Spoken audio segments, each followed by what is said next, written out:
Hi friends, welcome to our channel. எல்லோரும் எப்படி இருக்கீங்க? நாங்கள் நல்லா இருக்கோம், நீங்களும் நல்லா இருப்பீங்கன்னு நம்புகிறேன். நான் வந்து எப்போவுமே ஈவினிங் வந்து நேரத்தில் சமைச்சிட்டேன்னா அன்றைக்கி நம்மகிட்ட வந்து வீட்டு சாப்பாடு. அப்படி இல்லை லேட் ஆகுது அப்படின்னா நம்ம ஹோட்டலில் வாங்குற மாதிரி இருக்கும்.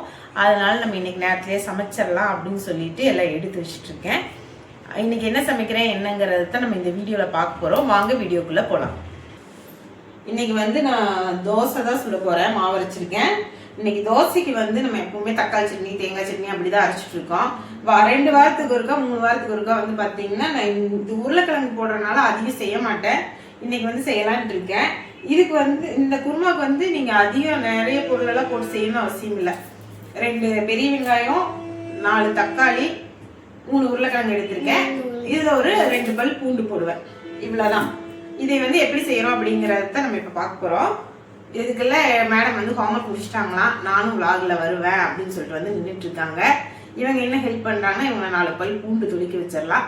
இதெல்லாம் ரெடி பண்ணிட்டு நான் அடுத்தது உங்களுக்கு கைக்கிறேன்.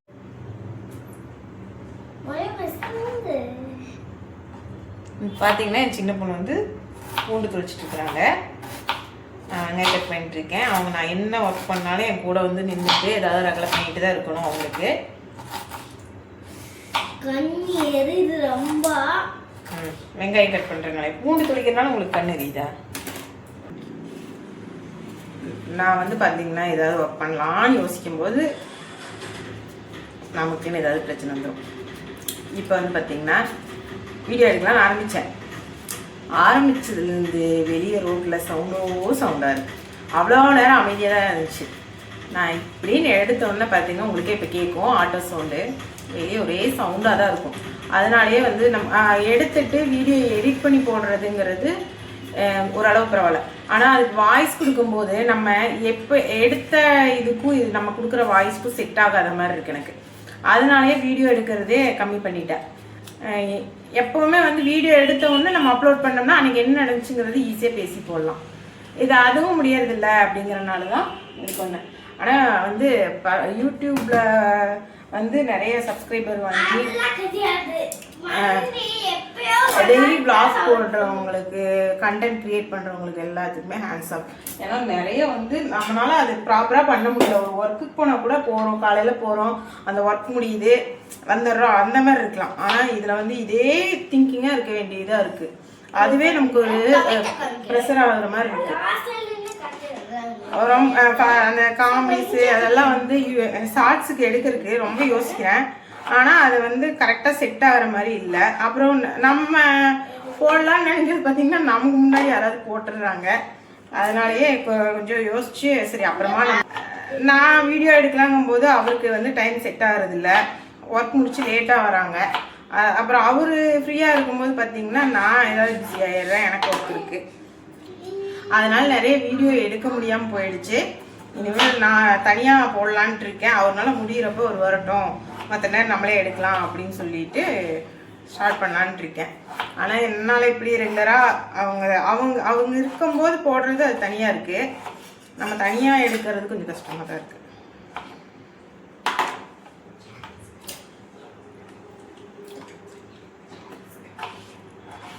சமைக்கிறது கூட சமைச்சிடலாம். ஆனால் இந்த பாத்திரம் பார்த்தீங்கன்னா நிறைய சேர்ந்துருதா, கழுவுறதா ரொம்ப கஷ்டமாக இருக்கு.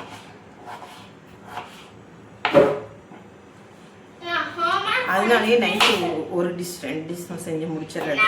ஏன்னா அப்போ நிறைய பாத்திரம் செய்கிறாங்க பார்த்தீங்களா. அதனால மாவு அரைச்சி வச்சுட்டா எனக்கு பிரச்சனையே இல்லை. எங்கள் வீட்டில் எல்லாம் தோசை தான். 3 நேரம் தோசை கொடுத்தாலும் சாப்பிட்டுக்குவாங்க. அதனால பிரச்சனை கிடையாது. ஒரு சட்னி அரைச்சி ஃப்ரிட்ஜில் போட்டு தோசை சுட்டு கொடுத்தோம்னா பேசாமல் சாப்பிட்டுக்குவாங்க. அதனால நமக்கு இறங்குறது இல்லை அப்படிங்கிறனால ஏதாவது செய்ய வேண்டியதாக இருக்குது. சரி, இப்போ வந்து நம்ம ஈஸியாக எப்படி சமைக்கிறதுங்கிறது பார்த்துடலாம். தக்காளி, 3 பூண்டு, உருளைக்கிழங்கு வந்து கட் பண்ணி தண்ணியில் போட்டு வச்சுருக்கேன். இவ்வளோதான். நம்ம இதை வந்து தாளிக்க போகிறோம். இது கூட வந்து தாளிக்கும் போது நம்ம எப்பவும் போல் கடுகு போட்டுக்கலாம், கொஞ்சம் சோம்பு போட்டுக்கலாம். இதுக்கு வந்து மெயினாக வந்து மிளகு பொடி, மிளகுத்தூள் தான் வந்து இது காரத்துக்கு சேர்க்க போகிறோம். வேற எதுவுமே நம்ம சேர்த்துக்க போகிறது இல்லை.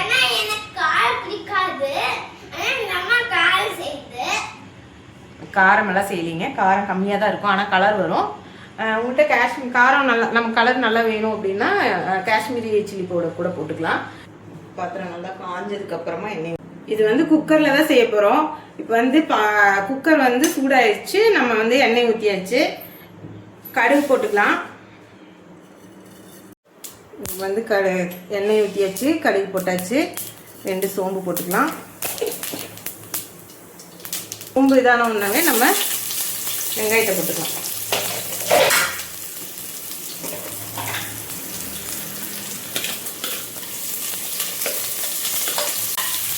வெங்காயம் வந்து பார்த்தீங்கன்னா நல்லா வணங்கணும்.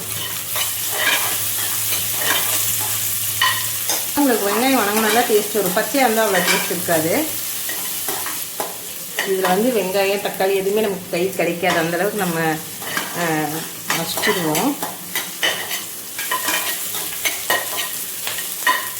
வெங்காயம் இந்த அளவுக்கு வணங்கினதுக்கப்புறம் நம்ம இந்த பூண்டை போட்டுடலாம்.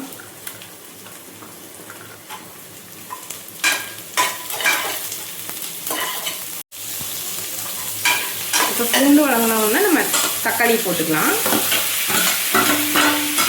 இது வணங்குறதுக்கு பார்த்தீங்கன்னா லைட்டாக உப்பு போட்டுக்கலாம். உப்பு போட்டோம்னா கொஞ்சம் சீக்கிரம் வணங்கிடும். தக்காளி வந்து நல்லா வணங்கணும். இப்போ வந்து பார்த்தீங்கன்னா நம்ம எவ்வளோ தேவையோ அந்த அளவுக்கு வந்து நம்ம காரம் சேர்த்திப்போம். காரம் நல்லா சாப்பிட்றவங்களா உங்களுக்கு தகுந்த மாதிரி காரம் போட்டுக்கோங்க. நான் வந்து சின்ன பொண்ணுக்கு வந்து காரம் வந்து அதிகம் தேவைப்படாது. அதனால் இந்த அளவு மட்டும் நான் காரம் போட்டுக்கிறேன். நீங்கள் காரம் நல்லா சாப்பிட்றவங்கன்னா நீங்கள் தேவைக்கு ஏற்ற மாதிரி எவ்வளோ காரம் வேணாலும் போட்டுக்கலாம். நான் வந்து காரம் அளவாக போட்டுக்கிறேன். நம்ம ஏன் ஃபஸ்ட்டே வந்து மிளகுத்தூள் போடுறோம்னா மிளகுத்தூள் வந்து லைட்டாக எண்ணெயில் வணங்குச்சுன்னா அது டேஸ்ட்டாக இருக்கும். அதுக்காக வந்து நம்ம போடுறோம். இப்போ பார்த்திங்கன்னா மிளகுத்தூள் போட்டு நம்ம வணக்கிட்டோம். இதுக்கப்புறம் வந்து நம்ம உருளைக்கிழங்கு சேர்த்திக்கலாம். இவ்வளோ தான் வந்து இந்த இதில் நம்ம ஆட் பண்ண போகிறது. பார்த்திங்கன்னா நல்லா இதெல்லாம் ஒரு கிளறிட்டு இதில் வந்து தேவையான அளவுக்கு நம்ம தண்ணி ஊற்றிக்கலாம். இதில் வந்து இப்போ தேவையான அளவுக்கு நம்ம தண்ணி விட்டுட்டு நம்ம உப்பும் தேவையான அளவுக்கு போட்டுக்கலாம்.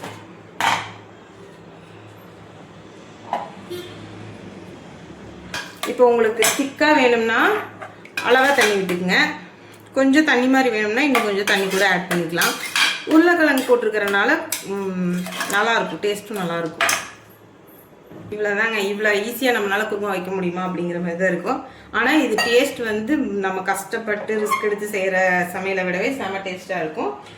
இப்போ இதோட டேஸ்ட் எப்படி இருக்குங்கன்னு நம்ம செஞ்சு முடிச்சதுக்கப்புறம் பார்க்கலாம். இந்த மாதிரி சமையல் எல்லாருக்கும் பிடிக்குமாங்கிறது தெரியல. ஆனால் இப்படி தான் எங்கள் வீட்டில் எல்லாத்துக்குமே ரொம்ப பிடிக்கும். அவங்களும் விரும்பி சாப்பிடுவாங்க. அதனால் இன்றைக்கி இது ரெடி பண்ணிவிட்டேன். ஈஸியாக வேலை முடிஞ்சிருச்சு. இதே சட்னிக்கு வணக்கி மிக்சியில் போட்டு அரைச்சி அதே கழுவி அப்படிங்கிற மாதிரி இல்லாமல் ஈஸியாக ஒரே பாத்திரத்தில் வேலை முடிச்சாச்சு. இதை கலஞ்சி எடுத்து வச்சோம்னா இன்றைக்கி நைட் நமக்கு டிஃபனுக்கு குருமா ரெடி. நான் வந்து இட்லி மாவு வந்து அரைக்கும் போது பெரிய அடுப்பில் அரைச்சி எடுத்து வச்சுக்கிறேன். எடுத்து வச்சேன். இது பொங்கி வந்ததுக்கப்புறம் சின்ன பாத்திரத்துக்கு மாற்றி வச்சுக்கிறேன். ஏன்னா இது பொங்கி கீழே வந்துடும், நமக்கு அளவும் தெரியாது. அப்படிங்கிறனால கொஞ்சம் பெரிய பாத்திரத்துலேயே அரைச்சி எடுத்து வச்சுக்கிறது. இது ஃபஸ்ட்டு எடுக்கிற மாவு வந்து இட்லிக்கு எடுத்துக்குவேன். இட்லிக்கு எடுத்துட்டு அதுக்கப்புறம் இந்த பாத்திரத்தில் மாற்றி தோசை மாவுக்கு ரெடி பண்ணி வச்சுக்கிறேன். ஏன்னு பார்த்தீங்கன்னா தோசை மாவுக்கு கொஞ்சம் தண்ணி விட்டு கலக்கணும்ல, அதனால. நீங்கள் எத்தனை பேருக்கு ஈவினிங் வந்து நேரத்தில் சமைச்சிருவீங்க, இல்லைன்னா கடையில் தான் வாங்குவீங்கன்னு கமெண்ட் பண்ணுங்கள். இந்த மாதிரி எத்தனை பேர் இருக்கீங்கன்னு தெரிஞ்சுக்கிறேன். வந்து பார்த்தீங்கன்னா நம்ம இது வந்து 3லேருந்து 4 விசில் விடலாம். உருளைக்கிழங்கு நல்லா கெட்டியாக இருக்குது அப்படின்னா நீங்கள் 3 விசில் விட்டுக்குங்க, 4 விசில் விட்டுக்குங்க. 4 விசில் விட்டிங்கன்னா நல்லா மைய கடையலாம். வெள்ளம் ஹோம்ஒர்க் முடிச்சிட்டியா? எங்க என்ன ஹோம்ஒர்க் எழுதுனேன்னு காமி.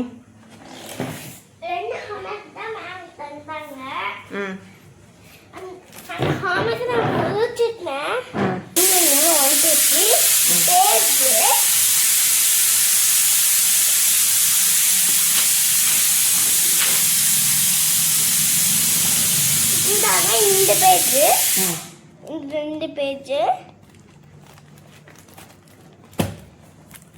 நெக்ஸ்ட் தமிழ்ல 5 டைம் எழுதுனேன். அது 5 டைம் எழுதுனது உங்களுக்கு காமிக்கிறேன்.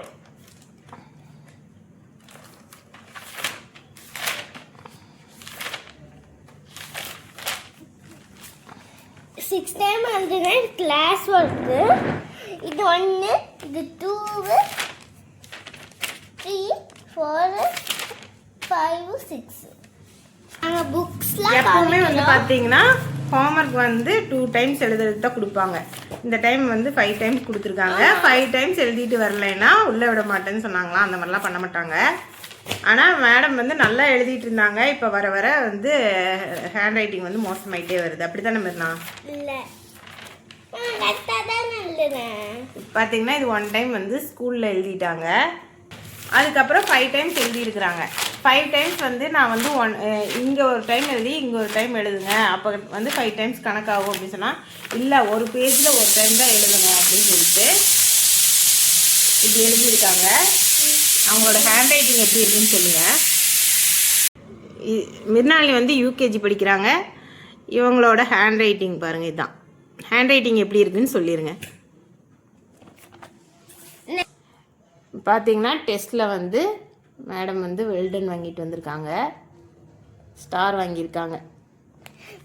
இவ்வளோதாங்க நம்ம குருமா. இதில் இன்னும் நீங்கள் தண்ணி வேணுன்னா தண்ணி விட்டுக்கலாம். தோசை இட்லி ஊறி சாப்பிட பிடிக்குங்கிறவங்களுக்கு இன்னும் கொஞ்சம் தண்ணி மாதிரி விட்டுக்கலாம். இதை கடைஞ்சி நம்ம இனி இட்லியோ தோசையை சுட்டு நம்ம சாப்பிட்டுக்கலாம்.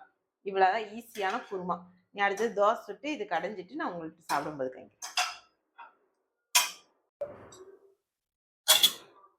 இது லாஸ்ட்டாக வந்து பார்த்தீங்கன்னா குருமா இப்படி தான் இருக்கும். நானே சாப்பிட்டுப்பேன். ஃபைனலாக தோசைக்கு வந்து நம்ம குருமா ரெடி பண்ணிட்டோம். இது சாப்பிட்டு பார்த்துட்டு பாப்பா எப்படி இருக்குன்னு சொல்லிட்டோம்.